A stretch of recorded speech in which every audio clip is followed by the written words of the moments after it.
Start. Hello, नमस्कार, good evening मेरे शेर शेरनियों। उत्कर्ष परिवार में आप सभी का दिल खोलकर स्वागत है। भाई साहब, बस आ गया मैं आपके सामने ना। मतलब क्लास लिखी थी, बस ये समझ लो। मतलब इतना काम था, फिर भी मैंने कहा भाई मैं जाऊंगा क्लास में, इतना ट्रैफिक, फिर भी मैं पहुंच गया हूं ना। चलिए कोई बात नहीं, आया हूं तो बहुत कुछ देकर जाऊंगा। अब तक की जितनी भी मेरी क्लासेज हुई होंगी उनमें से सबसे बेहतरीन क्लास आज की होने वाली है, ये मेरा आपसे वादा रहा। इकोनॉमिक्स का एक बेहतरीन कैप्सूल आपको देने वाला हूं आज। बस पूरी क्लास को ध्यान से देखना है, आराम से देखना है, निश्चित मानना, यकीन मानना। इकोनॉमिक्स की ताबूत में अंतिम कील की तरह एक क्लास होने वाली है।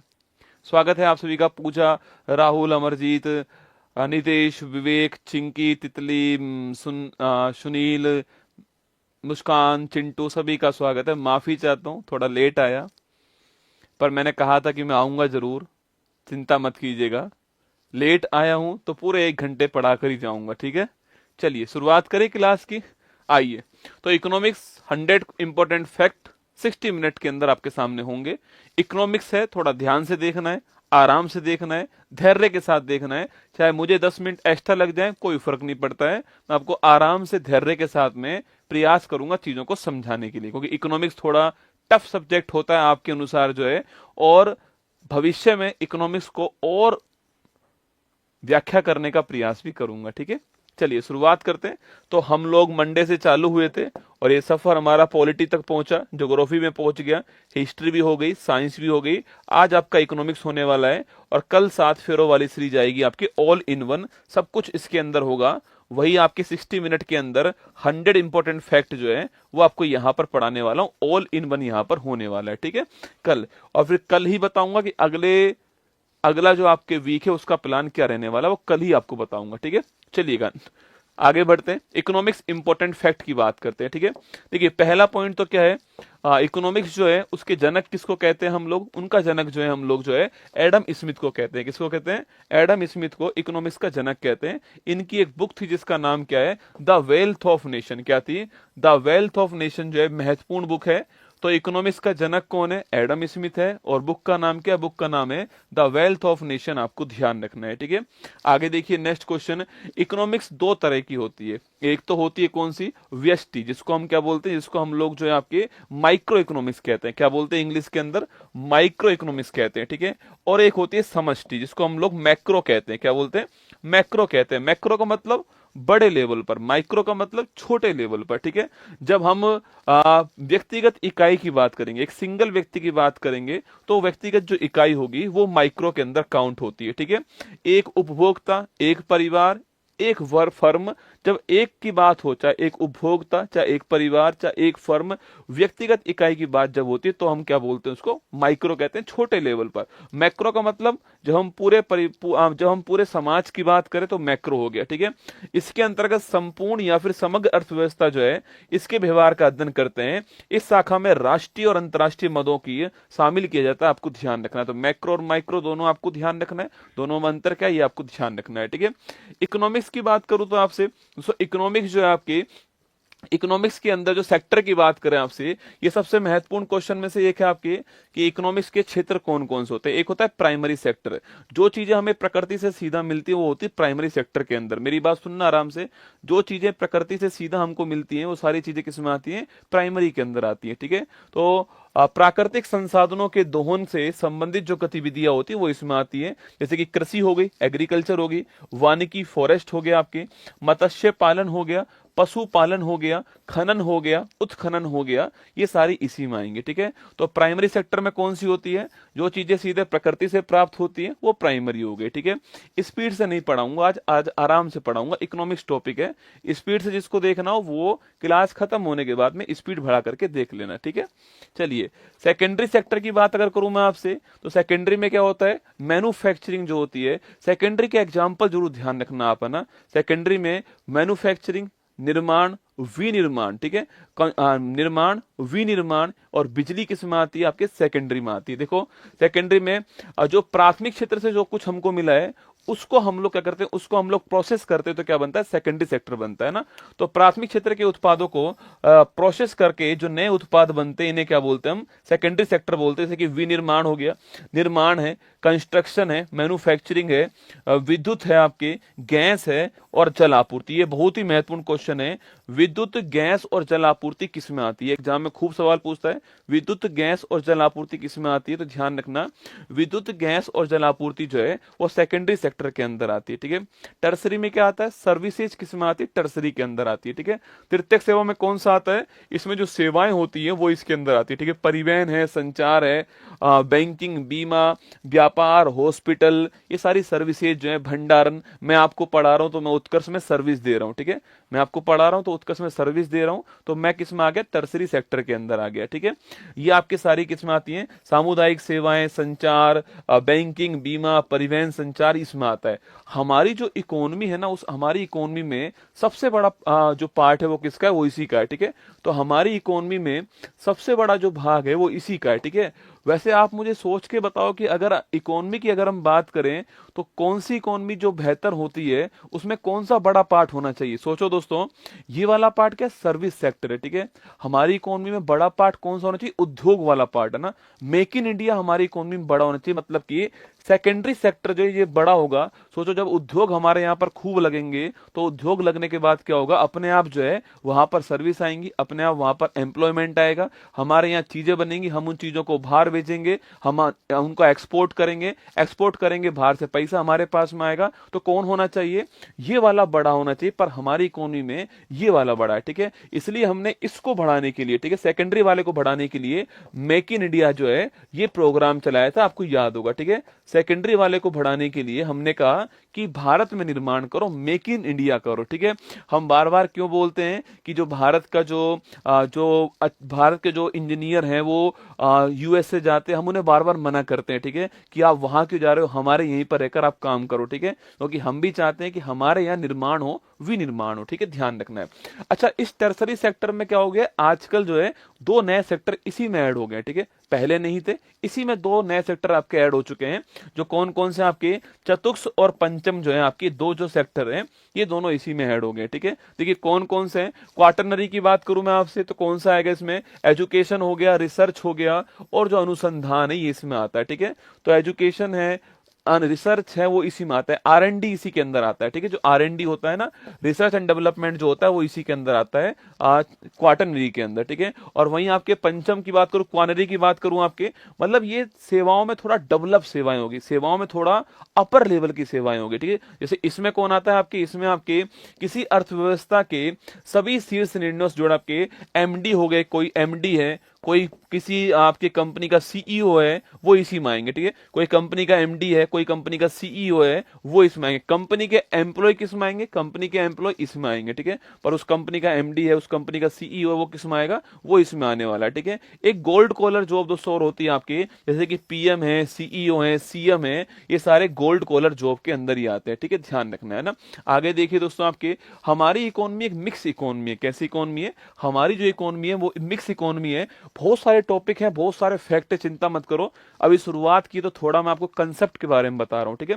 तो हमारी इकोनॉमी कैसी है, मिक्स इकोनॉमी है, ठीक है। एक इकोनॉमी होती है पूंजीवादी इकोनॉमी। पूंजीवादी दोस्तों मतलब होता है आपके कि मार्केट डिमांड सप्लाई के अकॉर्डिंग चलेगी, वो पूंजीवादी इकोनॉमी होती है। जैसे कि USA हो गया, इंग्लैंड हो गया, वो मार्केट डिमांड सप्लाई जो है वो उनसे चलती है, गवर्नमेंट का उसमें हस्तक्षेप कम से कम होता है, ठीक है। एक होती है समाजवादी इकोनॉमी, उसमें क्या होता है, उसमें गवर्नमेंट का हस्तक्षेप अधिक होता है समाजवादी में। हमारी जो इकोनॉमी है उसमें कहीं कहीं गवर्नमेंट का हस्तक्षेप है और कहीं कहीं हमारी इकोनॉमी के अंदर जो है वो निजीकरण भी है। तो हमारी इकोनॉमी दोनों का मिक्सअप होती है। हम जो है वो किस में आते हैं, मिक्स इकोनॉमी में आते हैं। कभी सवाल पूछे कि भारत किस में आएगा, पूंजीवादी में नहीं, समाजवादी में नहीं, दोनों का मिक्स जो होगा उसमें भारत आने वाला है, ठीक है। अच्छा, विकास के दोस्तों विकास के आधार पर पूछूं आपसे, तो विकास का जो आधार है, इस आधार पे हमारी इकोनॉमी एक विकासशील अर्थव्यवस्था है। जब मैं पैदा हुआ तब भी हमारी इकोनॉमी इकोनॉमी विकासशील अर्थव्यवस्था थी। और मुझे लग रहा है जब तुम्हारे बच्चे पैदा होंगे, मेरा बच्चा पैदा हुआ तब भी हमारी इकोनॉमी कौन सी है, विकासशील के अंदर। और मुझे ऐसा प्रतीत हो रहा है, मुझे ऐसा लग रहा है कि जब तुम्हारे बच्चे होंगे तब भी क्या होगी, इकोनॉमी विकासशील ही होने वाली है। हमारा टारगेट है कि हम 2047 तक, जब आजादी के 100 साल पूरे होंगे, तो हम जो है वो डेवलप कंट्री बन जाएं, हम विकसित देश बन जाएं। और आपने देखा होगा अभी जो हमारा जो बजट आया था ना, उस बजट में हमारा डेस्टिनेशन क्या है, याद करो, हमारा गंतव्य क्या था, आपके विकसित राष्ट्र बनाना, वो हमारा गंतव्य था, वो हमारा डेस्टिनेशन था ना, और वो 2047 हमने तय किया है। ठीक है, चलिए आगे चलिए। हम अभी वर्ल्ड की कौन से नंबर की इकोनॉमी है, 5वें नंबर की इकोनॉमी है। अभी हमने इंग्लैंड जो है इसको पीछे छोड़ दिया, आपको ध्यान रखना है। ठीक है, हमने इंग्लैंड को पीछे छोड़ दिया है। आईएमएफ के अनुसार बात करूं तो हमारी इकोनॉमी का साइज कितना बड़ा है, 4.27 ट्रिलियन डॉलर जो है वो हमारी इकोनॉमी का साइज है। ठीक है, 4.27 ट्रिलियन। दोस्तों आप जानते हो कितना होता है, देखो अगर दोस्तों बात करूं आपसे, मिलियन कितना होता है, 10 की पावर 6, 10 लाख जो है वो मिलियन होता है। ठीक है, बिलियन पूछूं आपसे, 10 की पावर 9 होता है बिलियन। ठीक है, और 10 की पावर जो 12 है ये होता है ट्रिलियन। क्या होता है, ट्रिलियन होता है, आपको ध्यान रखना है ना। तो 10 की पावर 6, 10 की पावर 9, 10 की पावर 12, मिलियन, बिलियन, ट्रिलियन आपको ध्यान रखना है। ठीक है, चलिए आगे चलते हैं। नेक्स्ट क्वेश्चन आपके सामने। अब जो विकास दर की बात करते हैं, ठीक है, देखो सारे के सारे लेटेस्ट आंकड़े भी मैंने आपको शामिल कर दिए इसमें। ये एकदम लेटेस्ट आंकड़ा 1 फरवरी 2025 का आंकड़ा आपके सामने देख लिया। हमारी जो इकोनॉमी की जो ग्रोथ रेट होने वाली है वो हमने अभी जो बताई है हमारे बजट के अंदर, वो कितनी होने वाली है। तो 2024-25 के लिए जो हमारी इकोनॉमी की जो ग्रोथ रेट होगी आपकी, वो 6.4% आपके होने वाली है।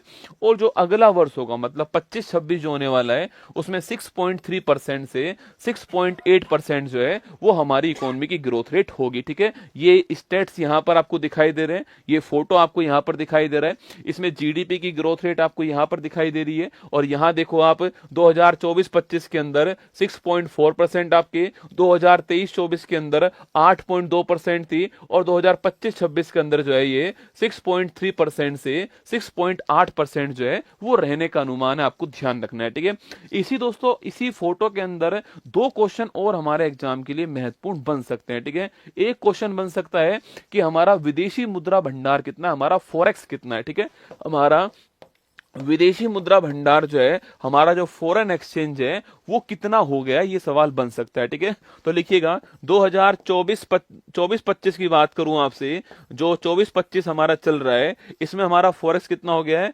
634.6 आपके बिलियन डॉलर जो है इतना हमारा हो गया। ठीक है, देखो यहां पे लिख रहा है। ठीक है, 634.6 जो है बिलियन डॉलर हमारा क्या हो गया, विदेशी मुद्रा भंडार। ये आंकड़ा भी आपको ध्यान रखना, एग्जाम में सवाल पूछ सकता है आपसे। ठीक है, आगे चलिए। हमने जो न्यू इकोनॉमी पॉलिसी अपनाई थी वो 1991 के अंदर अपनाई थी, आपको याद होगा। ठीक है, 1991 की बात याद कीजिए, जब हमारे पास में विदेशी मुद्रा नहीं बची थी, हमें आयात करने थे, हमें तेल मंगाना था, पर हमारे पास पैसा नहीं था, डॉलर पाउंड हमारे पास नहीं थे। तो हमने आईएमएफ से बात कही कि हमें भाई इस समय विदेशी मुद्रा चाहिए। ठीक है, आईएमएफ को पता लग चुका था कि हम जो है एक बड़ा मार्केट है, हमारे पास अच्छी पॉपुलेशन आपकी युवा है, जो समोसा भी खा सकती है, चटनी भी पी सकती है, हमारे पास ऐसी आपके क्या है, युवा है। तो वो ये बात जानते थे, विकसित देशों के पास में माल तो बहुत है रसगुल्ला, पर उसको खाने वाला कोई भी नहीं है ना। हमारे पास में माल नहीं है पर खाने वाले हमारे पास बहुत सारे हैं,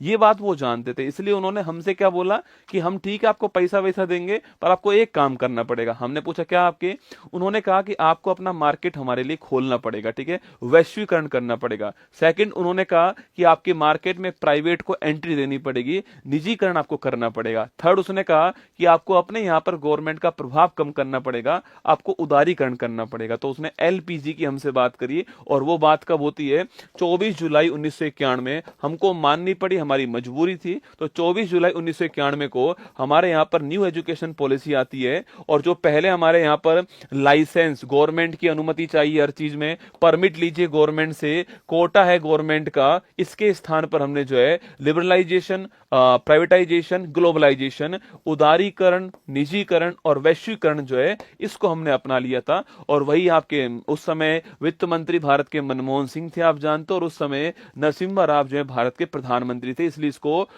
राव मनमोहन मॉडल कहते हैं, आपको ध्यान रखना है। ठीक है, आगे चलिए, नेक्स्ट पॉइंट दोस्तों आपके सामने।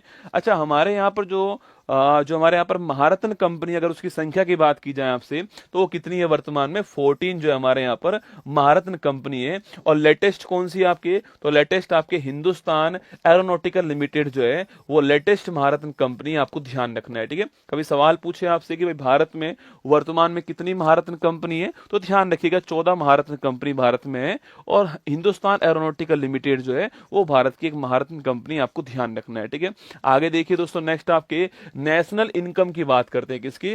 नेशनल इनकम टॉपिक की बात करते हैं। सबसे पहले जो राष्ट्रीय हमारी जो आय है इसकी गणना करने वाले कौन थे? दादा भाई नौरोजी ने गणना की, आपको ध्यान रखना है। किसने की है? दादा भाई नौरोजी जो है इन्होंने गणना की है। और वर्ष कौन सा आपके? वर्ष है 1868 के अंदर, आपको ध्यान रखना है। ठीक है, इनकी एक बड़ी फेमस पुस्तक आप जानते होंगे, poverty and un-British rule in India. कौन सी है? Poverty and un-British rule in India, आपकी इनकी पुस्तक है। और इन्होंने जो पर कैपिटम इनकम है आपके, वो कितनी बताई आपके? वो बताई आपके 20 रुपए प्रति वर्ष। ठीक है, उस समय की बात दोस्तों, आज की बात नहीं है, उस समय की। नवरत्न कंपनी 24 है, नहीं, अब 25-26 भी आपके आ चुकी हैं। जो IRCTC आपके, वो आपके आ चुकी है। एक IRPF भी बन चुकी है, आपके 26 हो चुकी है ना नवरत्न कंपनी। अगर आज की बात करूं, आज तारीख है 7 तारीख और मार्च का महीना है और 2025 है, तो आपकी कितनी हो चुकी है? 26 हो चुकी है नवरत्न कंपनी। ठीक है, ये चेंज होना बहुत ही नॉर्मल है। ठीक है, इसका चेंज होना बहुत ही मतलब क्रूशियल है, ये बहुत कम चेंज होती है ना। चलिए आगे चलते हैं, नेक्स्ट क्वेश्चन आपके। तो poverty and un-British rule in India आपकी पुस्तक है दादा भाई नौरोजी की, और इन्होंने आपकी जो पर कैपिटा इनकम है आपके 20 रुपए प्रति वर्ष बताई है, आपको उस समय की बात है। और राष्ट्रीय आय की गणना करने वाले पहले व्यक्ति भी यही थे, आपको ध्यान रखना है। ठीक है, अच्छा, राष्ट्रीय आय समिति जो बनाई थी हमने उस समय आपके, कब बनाई थी? 1949 में बनाई थी, है ना। और उसके अध्यक्ष कौन थे? PC महालनोबिस जो है वो उसके अध्यक्ष थे ना।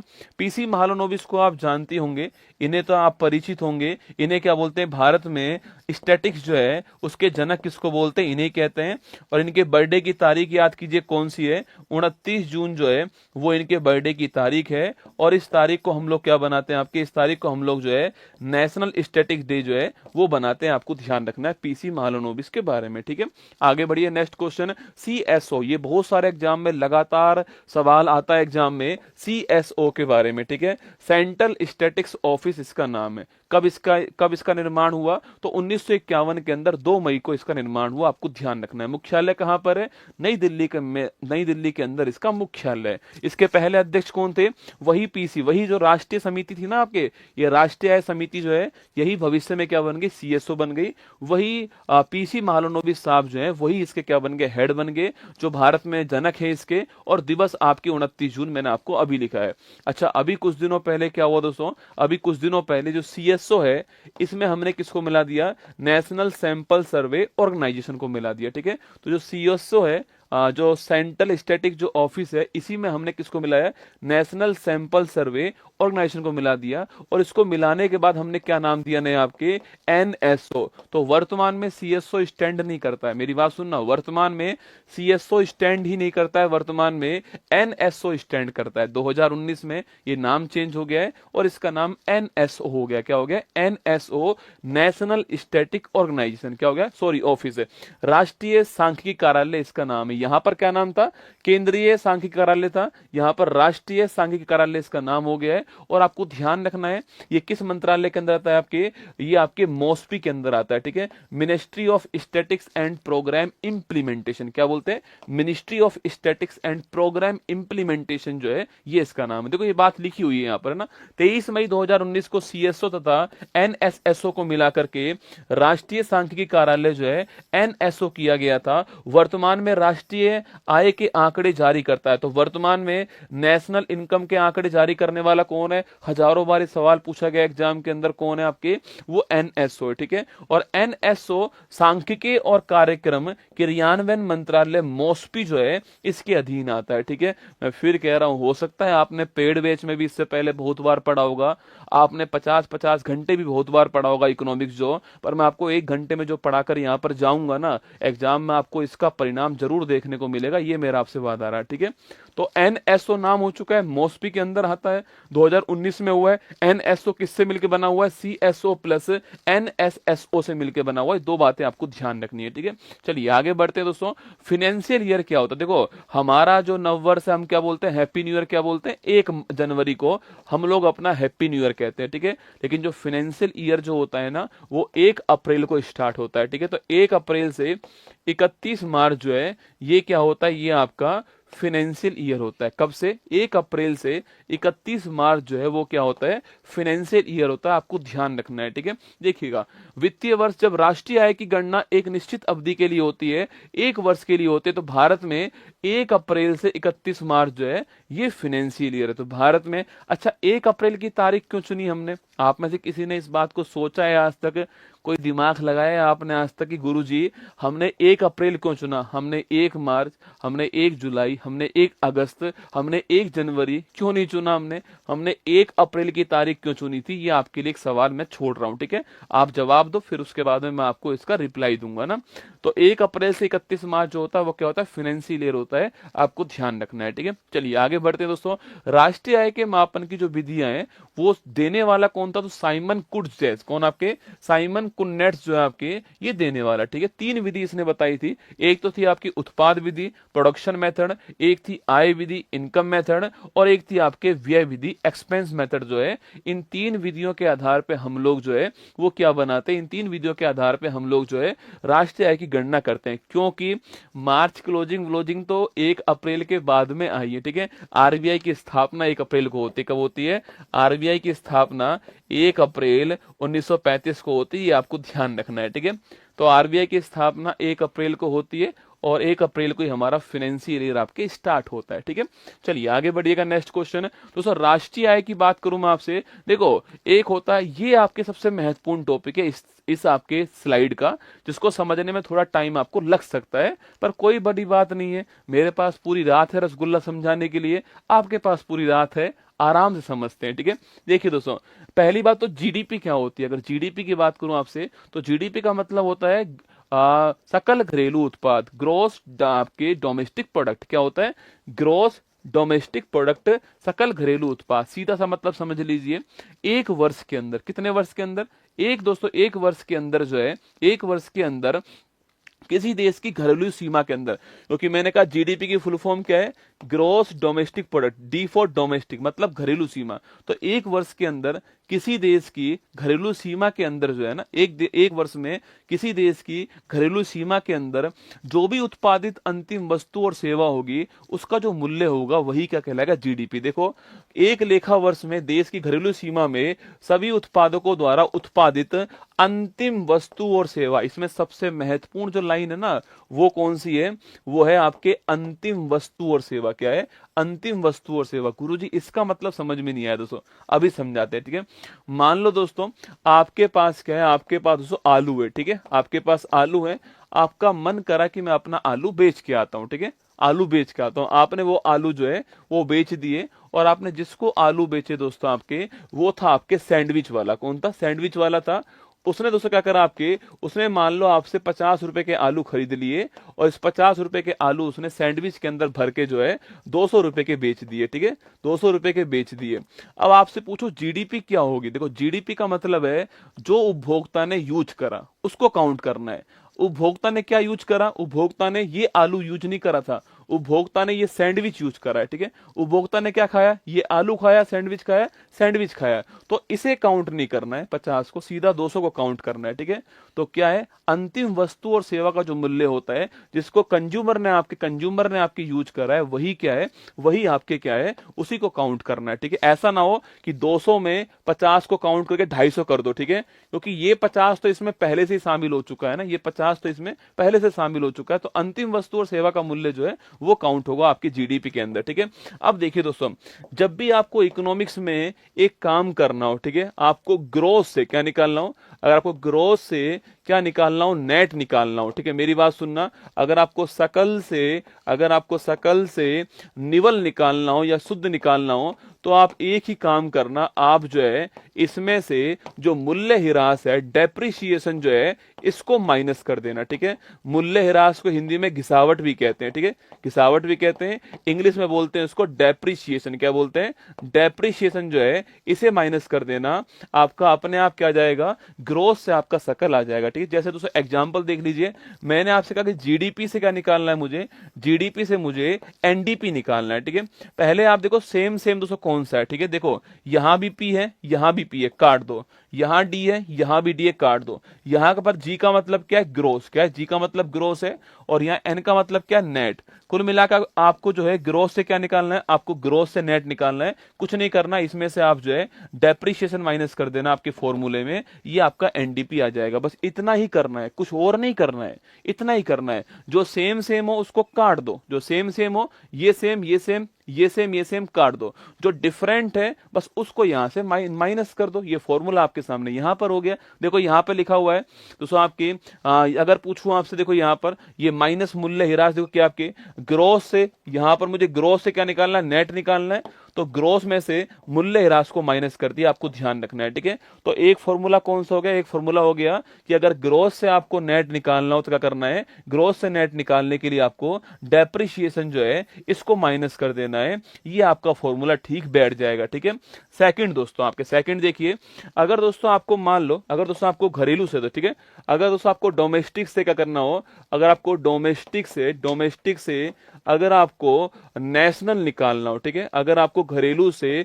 राष्ट्रीय निकालना हो ना, अगर आपको घरेलू से राष्ट्रीय निकालना हो, एग्जाम्पल दूंगा अभी, है ना, घरेलू से राष्ट्रीय निकालना हो तो कुछ नहीं करना है, तो आपको इसके अंदर जो है विदेश से प्राप्त जो आय होती है, नेट इनकम फ्रॉम अब्रोड, ठीक है, विदेश से प्राप्त जो आय होती है इसको आपको माइनस कर देना है, प्लस कर देना है। ठीक है, विदेश से प्राप्त जो आय है इसे प्लस कर देना है, नेट इनकम फ्रॉम अब्रोड, है ना, नेट इनकम फ्रॉम अब्रोड जो है इसको आपको प्लस करना है। एग्जाम्पल देखिए दोस्तों आपके, जैसे मान लो आपके पास दोस्तों यहाँ पर जीडीपी है, ठीक है, और आपसे कह दिया कि आपको जीएनपी निकालना है। क्या निकालना है? जीएनपी।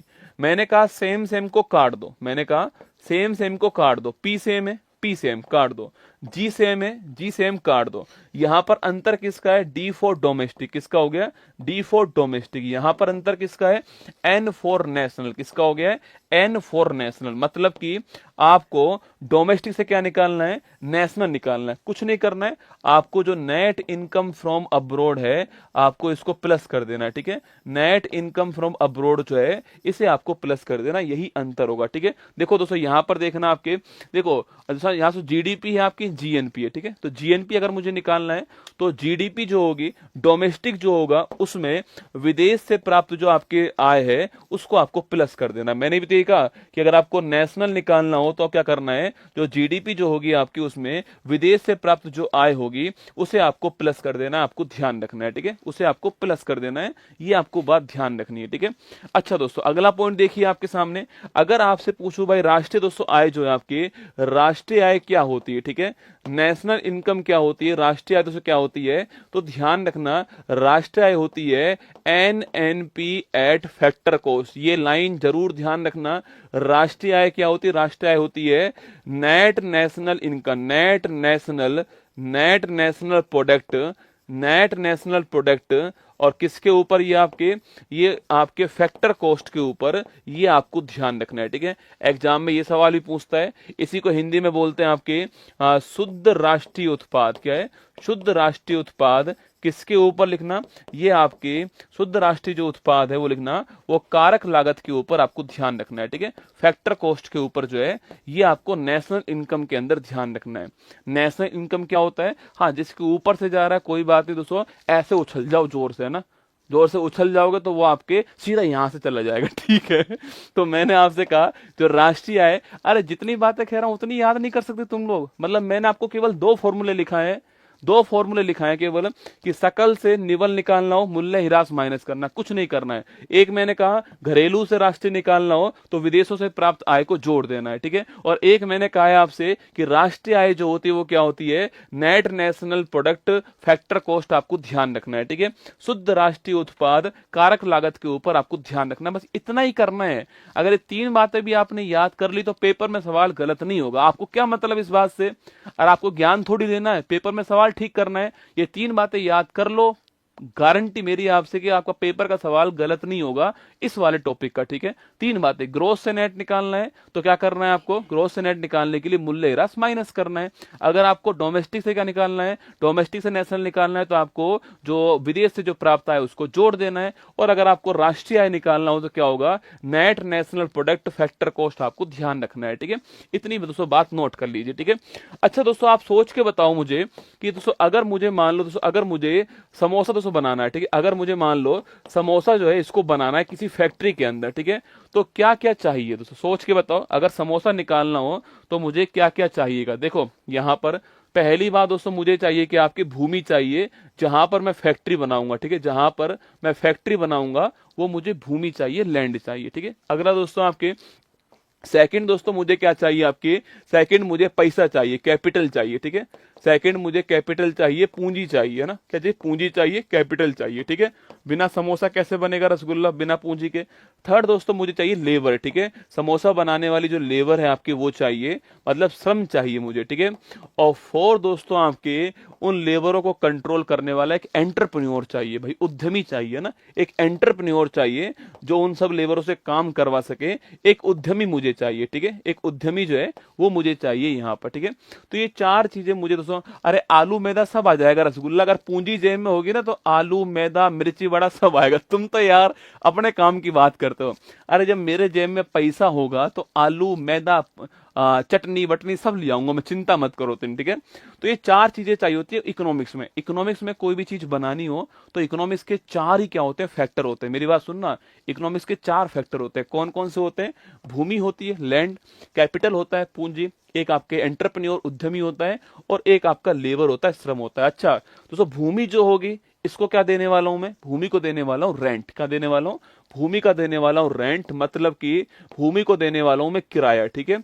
कैपिटल जो होगी इसको दूंगा इंटरेस्ट, किसी से पैसा लूंगा तो उसको क्या दूंगा आपके, उसको दूंगा ब्याज, है ना। तो कैपिटल को देने वाला हूं इंटरेस्ट, क्या देने वाला हूं, ब्याज देने वाला हूं, आपको ध्यान रखना है, ठीक है। दोस्तों एंटरप्रेन्योर जिसको मैं काम पे रखूंगा, एंटरप्रेन्योर को, उसको मिलेगा प्रॉफिट, क्या मिलेगा, प्रॉफिट मिलेगा उसको, उसको मिलेगा लाभ, ठीक है।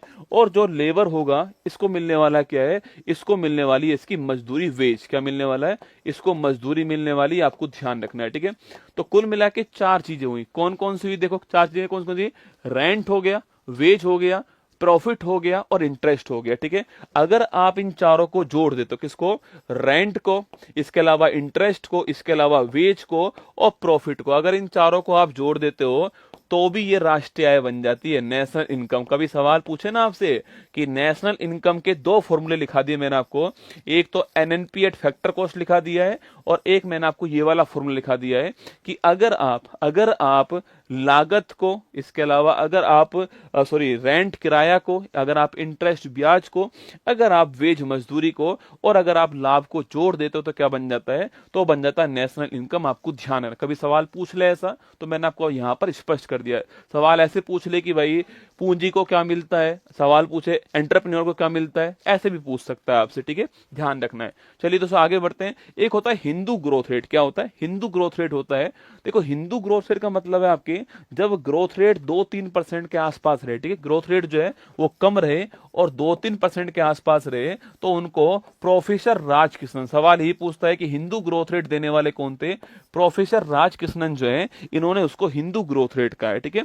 तो जब आपके ग्रोथ रेट कम रहे, 2-3% के आसपास रहे, तो उसको प्रोफेसर राजकिशनन जो है उन्होंने हिंदू ग्रोथ रेट वर्ड नाम दिया, आपको ध्यान रखना है, ठीक है। चलिए दोस्तों आगे बढ़ते हैं आपके। अब देखिए प्लानिंग सबसे महत्वपूर्ण चैप्टर है ये आपके, जिसकी हम बात करते हैं, प्लानिंग की मतलब जिसकी हम 5 ईयर प्लान की बात करते हैं, ठीक है। देखिए प्लानिंग की बात करूं आपसे दोस्तों, आयोजन की बात करूं, सबसे पहली बार भारत में प्लानिंग के बारे में बताने वाले कौन थे, इनका नाम ध्यान रखना, वो थे आपके सर विश्वेश्वरैया। कौन थे, कई लोग तो इसका नाम भी नहीं बोल पाते है ना, कई लोग तो इनका नाम नहीं बोल पाते। सर विश्वेश्वरैया, ठीक है। तो जो सर विश्वेश्वरैया साहब हैं, इन्होंने भारत के लिए नियोजित अर्थव्यवस्था नामक पुस्तक जो है इसको बनाया था। लिख लो, स्टार लगा लेना इस बात को कि भारत के लिए नियोजित अर्थव्यवस्था जो है ये पुस्तक का निर्माण करने वाले कौन थे? 1934 के अंदर सर विश्वेश्वरैया जो है वो निर्माण करने वाले इस पुस्तक का ध्यान रखना है, ठीक है। अगला क्वेश्चन दोस्तों आपके 1944 में मुंबई के 8 जो प्रमुख व्यापारी थे उन्होंने आपके एक बॉम्बे प्लान तैयार किया, ठीक है। नोट करना, 8 प्रमुख व्यापारियों ने प्लानिंग करने के लिए एक बॉम्बे प्लान तैयार कब किया था? 1944 में, आपको ध्यान रखना है, ठीक है। अगला दोस्तों आपके जयप्रकाश नारायण ने 1950 में सभी का उदय हो सर्वोदय योजना जो है ये प्रकाशित की है, ठीक है। और सबसे महत्वपूर्ण क्वेश्चन है 15 मार्च 1950, ठीक है। 15 मार्च 1950 को केसी नियोगी समिति, स्टार लगाना, सवाल पूछे कभी आपसे कि भाई योजना आयोग की स्थापना किस कमेटी की सिफारिश पर होती है? तो केसी नियोगी समिति जो है इनकी सिफारिश पर 15 मार्च 1950 को योजना आयोग की स्थापना होती है, आपको ध्यान है, ठीक है। तो योजना आयोग की स्थापना किस कमेटी से होती है? केसी नियोगी कमेटी से होती है आपके, और 15 मार्च 1950 को होती है, ये भी आपको ध्यान रखना है, ठीक है। चलिए आगे बढ़ते हैं। नेक्स्ट क्वेश्चन आपके सामने। तो जो योजना आयोग है उसने हर 5 साल के लिए योजना तैयार कर दी कि भाई हम 5 साल ये करने वाले, ठीक है, हम 5 साल ये करने वाले, उसको बोलते हैं 5 ईयर प्लान। क्या बोलते हैं? 5 ईयर प्लान, आपको ध्यान रखना है, ठीक है। इसे बोलते हैं पंचवर्षीय योजना। क्या बोलते हैं इसको? पंचवर्षीय योजना कहते हैं, 5 ईयर प्लान कहते हैं, ये आपको ध्यान रखना है, ठीक है।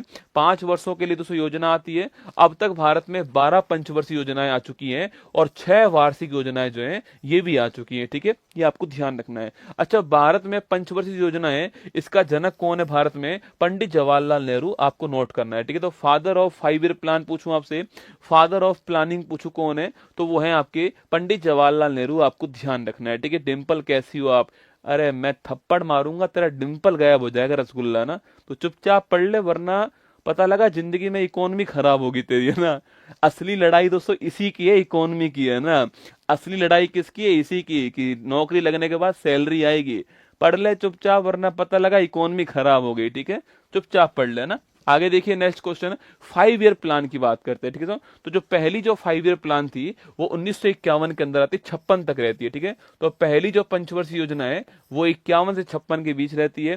इसका मॉडल कौन था? आपके हैरोल्ड डोमर मॉडल था, आपको ध्यान रखना है, ठीक है। तो जो पहली 5 ईयर प्लान थी इसका मॉडल कौन सा है? हैरोल्ड डोमर मॉडल, आपको ध्यान रखना है। इसमें किस पर बल दिया हमने? एग्रीकल्चर के ऊपर। किसके ऊपर? कृषि जो है इसके ऊपर हमने इसमें बल दिया, ठीक है। इसमें हमने ग्रोथ रेट क्या सोची थी रसगुल्ला? हमने सोची 2.1%, ठीक है। और प्राप्त कितनी कर ली हमने? 3.6%। ये बड़ा महत्वपूर्ण क्वेश्चन है, एग्जाम में सवाल पूछता है कि पहली जो पंचवर्षीय योजना है उसकी ग्रोथ रेट क्या थी? 3.6% थी, पर हमने सोची कितनी थी आपके? 2.1%। पहली थी ना, इसलिए हमने कम सोची थी, है ना। इसके बाद सेकंड आती है 56 से 61। कितनी आती है? 56 से 61 के बीच सेकंड आती है। ये महालनोबिस जो मॉडल है इस पर डिपेंड है। किसके ऊपर है? जो महालनोबिस मॉडल है इसके ऊपर डिपेंड थी, आपको ध्यान रखना है, ठीक है। और दोस्तों यहां पर जो है किसके ऊपर बल दिया हमने? जो भारी उद्योग है इसके ऊपर बल दिया, ध्यान रखिएगा, ठीक है। इसमें टारगेट क्या था हमारा? 4.5% जो है टारगेट था, और प्राप्त कितना किया हमने? 4.27% जो हमने प्राप्त किया, ठीक है। तो पहले में टारगेट क्या था? 2.1%। कितना प्राप्त किया हमने? 3.6%। सेकंड में टारगेट जो है वो 4.5% था, प्राप्त कितना किया? 4.27%। पहले का मॉडल हैरोल्ड डोमर मॉडल था और सेकंड का आपके महालनोबिस मॉडल। पहले के अंदर हमने कृषि की बात की, सेकंड के अंदर हमने इंडस्ट्री की बात की, ध्यान रखिए, ठीक है।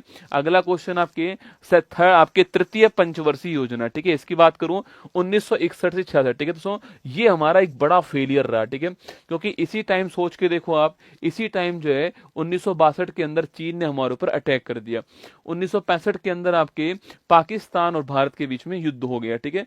तो ये वो टाइम था जिसमें हमारे ऊपर बाहरी अटैक भी हुआ है, हमारे यहाँ पर अकाल भी पड़ गया। इससे इस वाला जो आपके फेज था इसमें बहुत खराब कंडीशन हमारी रहती है। टारगेट हमारा क्या है? 5.6%, और प्राप्त कितना किया हमने? 2.4% किया।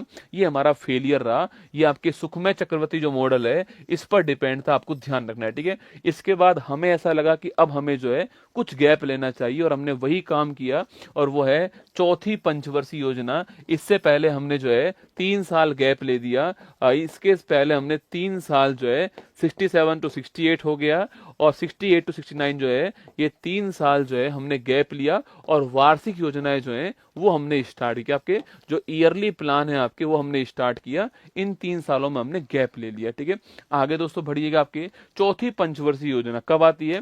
1969 में आती है, और 1974 तक रहती है। कौन सी? आपके चौथी पंचवर्षीय योजना। ठीक है, इसी टाइम दोस्तों हमारे यहाँ पर जो है हरित क्रांति हो चुकी थी ना, अब यहाँ पर हम समझना चालू कर चुके हैं वापस। ठीक है, देखिएगा ये कौन से मॉडल पे डिपेंड है? आपके DR गाडगिल जो है ये आपके धरना आपके ये इन्होंने जो है इसको तैयार किया, ड्राफ्ट को आपको ध्यान रखना है। ठीक है, अगला क्वेश्चन, इसका उद्देश्य क्या था? आपके स्थिरता के साथ में आर्थिक विकास करना और भारत को सेल्फ डिपेंड बनाना उद्देश्य था ना, क्योंकि यहां पर हमारे साथ चोट हो चुकी है, इसलिए हमने कहा कि स्थिरता के साथ में विकास करना है और खुद को सेल्फ डिपेंडेंट बनाना, ये हमारा इस बार उद्देश्य था ना। हमने टारगेट 5.5 से 5.7% किया, प्राप्त हमने वापस से 3.3% किया।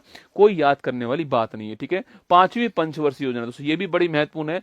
1974 में स्टार्ट हुई, लेकिन ये खत्म कब होने वाली थी? 79 में एंड होने वाली थी, लेकिन इससे पहले ये 78 में एंड हो गई। ठीक है, हुआ क्या? 78 में कांग्रेस गवर्नमेंट चेंज हो जाती है, इंदिरा गांधी जी चुनाव हार जाती है, और उसके स्थान पे क्या होता है? उसके स्थान पे जो है वहां पर जनता पार्टी की गवर्नमेंट बनती, जिसमें आप जानते हो कि जो मोरारजी देसाई हैं वो भारत के प्रधानमंत्री बनते हैं। ठीक है, प्रधानमंत्री बनने के बाद उन्होंने जो है 5 ईयर प्लान पे ब्रेक लगा दिया, और उन्होंने क्या करा? आपके उन्होंने रोलिंग प्लान स्टार्ट किया ना, उन्होंने 1 वर्ष के लिए रोलिंग प्लान जो है वो स्टार्ट कर दिया।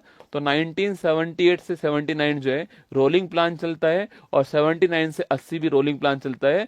80 में वापस जो है मोरारजी देसाई साहब आपके हट गए थे चुनाव से, मतलब हार गए थे, और वापस से इंदिरा गांधी चुनाव जीतती है। 80 में वापस से क्या होता है? 80 में वापस से 5 ईयर प्लान हमारे यहाँ पर स्टार्ट होती है। ठीक है, तो कभी सवाल पूछे कि ऐसी कौन सी 5 ईयर प्लान थी जो पूरे 5 साल नहीं चली, तो कौन सी थी आपके? वो थी आपके पांचवी। सवाल सुनो मेरी बात को, ऐसा कौन सा 5 ईयर प्लान है जो 5 साल नहीं चला है? वो है आपके पांचवी, आपको ध्यान रखना है। ठीक है, अगला पॉइंट, टारगेट क्या था इसका? मॉडल था DP धर का मॉडल, गरीबी उन्मूलन टारगेट था, आपको ध्यान रखना। गरीबी उन्मूलन जो है वो टारगेट था।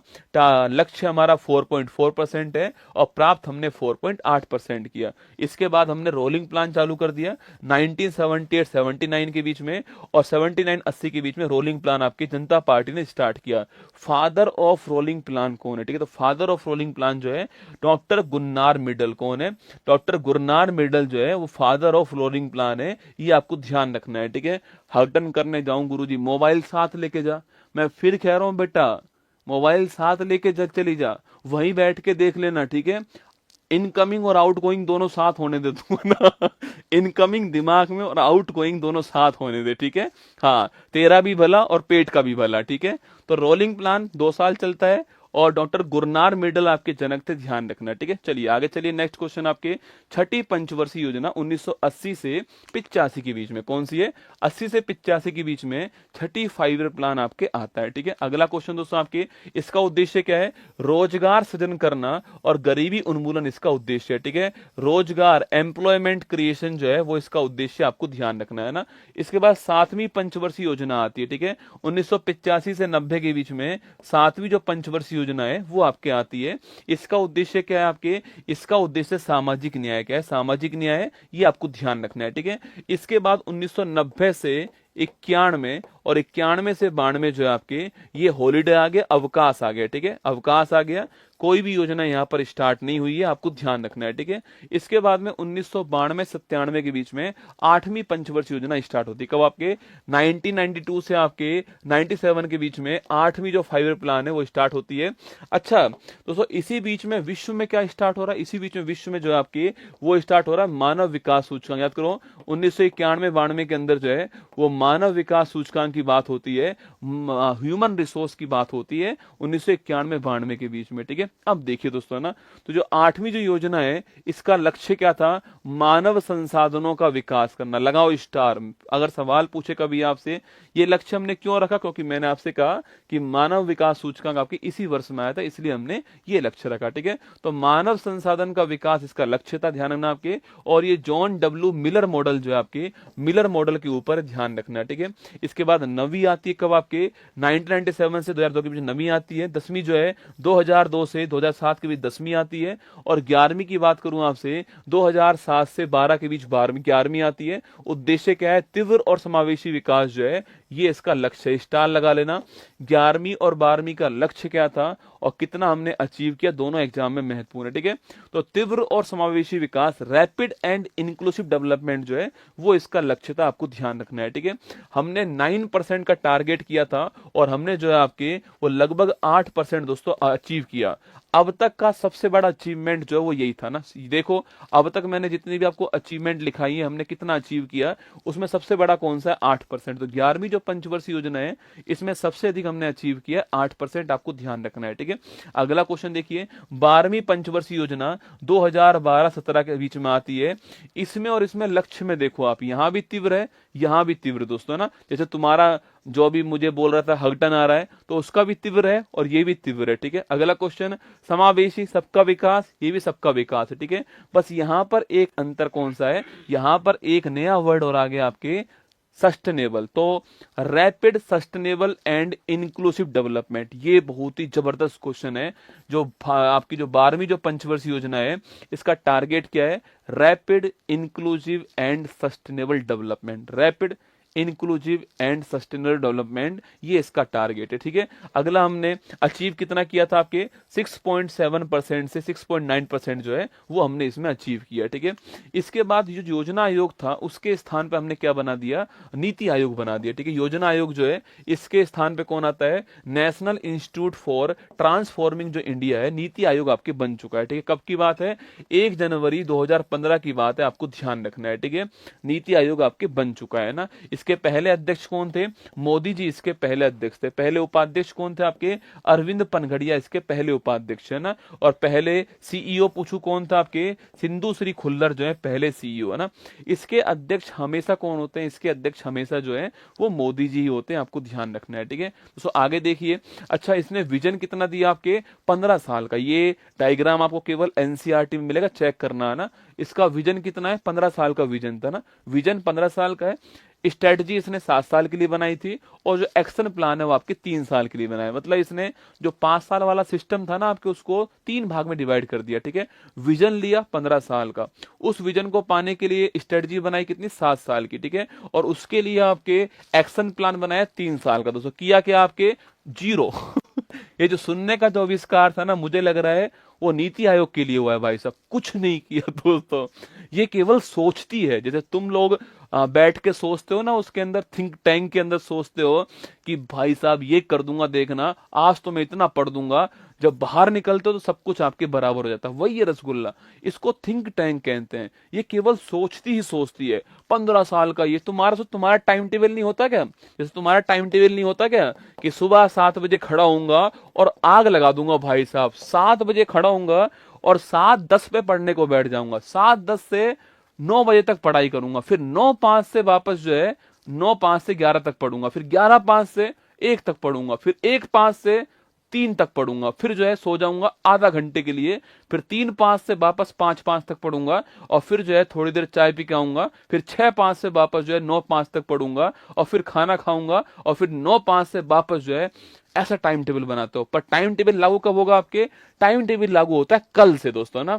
जो बंदा रात को डेली 12 बजे तक पढ़ता है वो सोचता है कि अपना टाइम टेबल कल सुबह 5 बजे चालू होगा, इसलिए आज जल्दी सोना पड़ेगा। वो बंदा 12 बजे की बजाय रात को 10 बजे जो है वो सो जाता है और अलार्म लगाता है 15। अब सोचो आप 15 अलार्म क्यों लगाता है? क्योंकि वो जानता है कि मैं खड़ा ही नहीं होऊंगा ना, उसको भरोसा नहीं है अपने ऊपर। 5-1, 5-2, 5-3, 5-4, 5-5, 5-6, 5-6 ऐसा अलार्म लगाता है भाई साहब। 1 मिनट के बाद में अलार्म बजेगा और मैं एक बार में खड़ा हो जाऊंगा। सुबह जैसे ही 5 बजे अलार्म बजता है वो अलार्म को बंद करता है, फिर हर 1 मिनट के बाद बंद करता है, फिर खड़ा होता है कितने बजे? 11 बजे, फिर बोलता है आज का दिन तो निकल गया, अब कल से पढ़ाई करूंगा। तो वही बड़ी बात है आपकी यहाँ पर 15 साल, 7 साल, 3 साल। ठीक है, नीति आयोग में अभी वर्तमान में अध्यक्ष कौन है? मोदी जी है ना। उपाध्यक्ष कौन है? सुमन बेरी आपके उपाध्यक्ष हैं। सीईओ कौन है आपके? वीवीआर सुब्रमण्यम जो सीईओ हैं। पूर्णकालिक मेंबर आपके 4 है। कौन कौन से? वी के सारस्वत जी, रमेश चंद्र जी, बीके पॉल जी, अरविंद आपकी बिरमानी। ये सारी बातें ध्यान रखनी है कि अध्यक्ष कौन है, उपाध्यक्ष कौन है, सीईओ कौन है और पूर्णकालिक मेंबर आपके कौन कौन है। ठीक है, आगे बढ़िए। लोरेंज वक्र दोस्तों ना, ये लोरेंज वक्र आपसे सवाल पूछे कि भाई जो लोरेंज वक्र है इसका उद्देश्य क्या है। ठीक है, तो जो लोरेंज वक्र है इसका उद्देश्य है आय की समानता को ज्ञात करना। लिख लो, आय की जो समानता है इसको ज्ञात करने के लिए क्या निकाला गया, हमने लोरेंज वक्र निकाला। ठीक है, लोरेंज साहब ने निकाला था 1905 के अंदर। आपको ध्यान रखना है आय की समानता जो है, आय की जो असमानता है, आय की जो असमानता है इसे ज्ञात करने के लिए जो है हमने लोरेंज वक्र निकाला। आपको ध्यान रखना है। ठीक है, आगे दोस्तों नेक्स्ट क्वेश्चन देखिए आपके, सुरेश तेंदुलकर समिति आप जानते हो किसके लिए आती है, पॉवर्टी के लिए आती है, गरीबी के लिए आती है। तो गरीबी जो है उसके लिए कमेटी कौन सी बनती है, सुरेश तेंदुलकर समिति बनती है, आप जानते हो। ठीक है दोस्तों, इनके अनुसार सुरेश तेंदुलकर समिति जो है इनके अनुसार ग्रामीण क्षेत्रों में जो व्यक्ति 27 रुपये 20 पैसे आपके प्रतिदिन कमाता है और शहरी क्षेत्रों में जो व्यक्ति आपके 33 रुपये प्रतिदिन कमाएगा, ग्रामीण में कितना आपके रूरल में 816 रुपये प्रति महीने है ना, प्रति माह। ठीक है, और अर्बन के अंदर आपके 1000 रुपये प्रति माह जो कमाएगा वो गरीब नहीं होगा। अब बताओ क्या होगा, तुम मुझे बताओ कि इसमें होगा क्या। मतलब जो बंदा 1000 रुपये प्रति माह कमाएगा शहर के अंदर, उसको गरीबी में काउंट करेंगे नहीं। ठीक है, जो बंदा 816 रुपये प्रति माह कमाएगा आपके, उसको गरीबी में काउंट नहीं करेंगे दोस्तों। जो यही बंदा 350 का तो रिचार्ज करवाएगा यही बंदा 350 का करवाएगा रिचार्ज। ठीक है, 350 का रिचार्ज करवाएगा ये बंदा आपके, और फिर 350 की पिएगा चाय, है ना, 350 की चाय पिएगा और फिर चाय पी के जो है गवर्नमेंट को वहीं पर जो है गाली गलौज करेगा भाई साहब। अब 816 रुपये और आपके 1000 रुपये, ये सुरेश तेंदुलकर कमेटी ने कहा था कि भाई इससे अगर किसी का इतना पैसा बन रहा है तो वो गरीब नहीं होगा। ठीक है, इसने कहा कि भारत में इतना पैसा कितने लोग नहीं कमा पा रहे, तो सुन लो, इतना भी नहीं कमा पा रहे, उनकी संख्या कितनी है आपके, वो है आपके 2011-12 में कितनी, ग्रामीण के अंदर 25.7%। इतना पैसा भी नहीं कमा पा रहे, वो कितना है 25.7% है ना। और आपके शहर में कितना है 13.7% है ना। और कुल कितना हो गया 21.9%। मतलब इतना रुपया भी 2011-12 के अंदर लगभग 22% लोग इतना रुपया भी नहीं कमा पा रहे थे भारत के अंदर। इनको हमने किसमें, इनको हमने बिलो पॉवर्टी लाइन बीपीएल में रखा। किसमें रखा, बिलो पॉवर्टी लाइन बीपीएल जो उसमें रखा। ठीक है, फिर इसका रिव्यू करने के लिए हमने एक कमेटी दोस्तों और बनाई। ठीक है, वो कमेटी कौन सी है आपकी, वो कमेटी आपके सी रंगराजन विधि, कौन सी है, श्री रंगराजन कमेटी जो है आपके, वो हमने तैयार करी इसका रिव्यू करने के लिए। ठीक है, इसने थोड़ा चेंज किया। इसने कहा कि जो ग्रामीण है उसमें 972 रुपए प्रति माह और जो शहरी है उसमें 1407 रुपए प्रति माह जो है, ये इसने नया आपकी जो है नया जो इसने गोल रख दिया है, थोड़ा चेंज कर दिया। वहां पर ग्रामीण में 27 रुपए था, यहां पर ग्रामीण में 32 कर दिया, वहां पर शहर में 33 रुपए था, यहां पर जो है 47 रुपए कर दिया। आपको ध्यान रखना है। ठीक है, इसके अनुसार कितनी गरीबी है 29.5, क्योंकि भाई इसमें दोस्तों बढ़ गया है ना नंबर। तो देखो यहां तो जो जिसका जिसका 820 रुपए कमा रहा है जो बंदा, वो यहां पर गरीब नहीं है, लेकिन यहां पर वो गरीब हो गया। यहां पर तो 972 रुपए चाहिए, तो यहां पर गरीबी बढ़ गई, 29.5% गरीबी है। ये आपको ध्यान है। तो गरीबी के लिए सुरेश तेंदुलकर समिति और इसके अलावा कौन सी, इसके अलावा जो है आपकी रंगराजन समिति, आपको ध्यान रखना है। ठीक है दोस्तों, बेरोजगारी की बात करता हूं, अनएम्प्लॉयमेंट की बात करते हैं। ठीक है, बेरोजगारी एक होती है मौसमी बेरोजगारी। ठीक है, जैसे दोस्तों अभी सर्दी का मौसम चल रहा था तो कुछ लोगों ने मूंगफली की दुकान लगा दी। ठीक है, अब सर्दी का मौसम था तो मूंगफली की दुकान लगाई, सर्दी के मौसम में उसने मूंगफली की दुकान आपके कमा ली। ठीक है, कुलदीप को ब्लॉक कर दो, कुलदीप को ब्लॉक कर दो। ठीक है तो उसने मूंगफली की दुकान का पैसा कमा लिया। पर गर्मी में क्या करेगा आपके, इसे बोलते हैं क्या, इसे बोलते हैं गरीबी, आपके मौसमी बेरोजगारी। ठीक है, मौसमी बेरोजगारी कहते हैं ना। तो ये हो गई मौसमी बेरोजगारी है ना। इसके अलावा होती है प्रछन्न, ये सबसे खराब बेरोजगारी है दोस्तों।